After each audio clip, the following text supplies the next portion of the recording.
Kryeministri i Kosovës, Isa Mustafa, përsëriti se Kosova nuk humb asnjë pëllëm tokë me marrëveshjen për shënimin e vijës kufitare me Malin e Zi. Kërkoi që deputetët ta votojnë këtë marrëveshje në seancën e 1 shtatorit. Shtetet e Bashkuara të Amerikës konsiderojnë se çështja e shënimit vijës kufitare me Malin e Zi është shumë e qartë.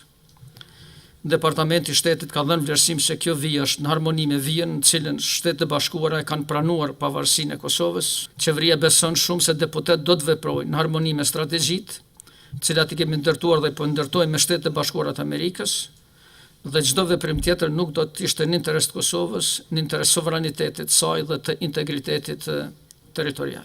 Kreu i qeverisë Mustafa bëri të ditur se zëvendës presidenti Amerikan Joe Biden gjatë takimit me të i ka dhënë vrejtje sa i përket demarkacionit. Vrejtjet ishin se nuk kemi bërë sa duhet për ta njoftuar opinionin me të vërtetën e kësaj çështje, dhe se vërteta është se insistimi i grupit vogël se Kosova po humb territor është krejtësisht i pavërtetë dhe i paqëndrueshëm. Se Komisioni Evropian e ka dhënë rekomandim për liberalizimin e vizave me kërkesë që paraprakisht ndodh shënimi i kufirit me Malin e Zi, por pashtu u tha se Komisioni Evropian dhe as Bashkimi Evropian nuk do të marrin vendimin të cilin do ta marrin institucionet e Republikës Kosovës, përkatësisht deputetët e Kuvendit të Republikës Kosovës. Por në vetëvendosje thonë se nuk do të ndryshojnë qendrim pavarësisht deklaratave të ndërkombëtarëve që marrëveshja aktuale për demarkacionin të ratifikohet. Joe Biden në asnjë moment nuk e kushtzoi mbështetjen amerikane me këto marrëveshje.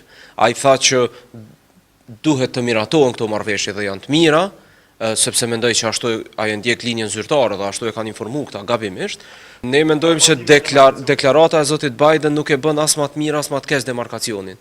Kosova vazhdon mi humb mbi 8000 hektar nëse nënshkruhet ky demarkacion pavarësisht deklaratës zotit Biden. Kosova vazhdon të rrezikohet nga krijimi i një Republike Serbe brenda territorit ton nëse miratohet asociacioni pavarësisht deklaratave të kujdes qoftë kjo. Prandaj ne nuk mund ndryshojmë mendjen. Vetëvendosja edhe një herë u bëri thirrje qytetarëve që të dalin në protestën e 1 shtatorit për ta kundërshtuar demarkacionin me Malin e Zi, ndërsa dy parti tjera opozitare AAK-Nisma ende nuk janë deklaruar nëse do të i bashkohen ose jo protestes e thirrur nga vetëvendosja.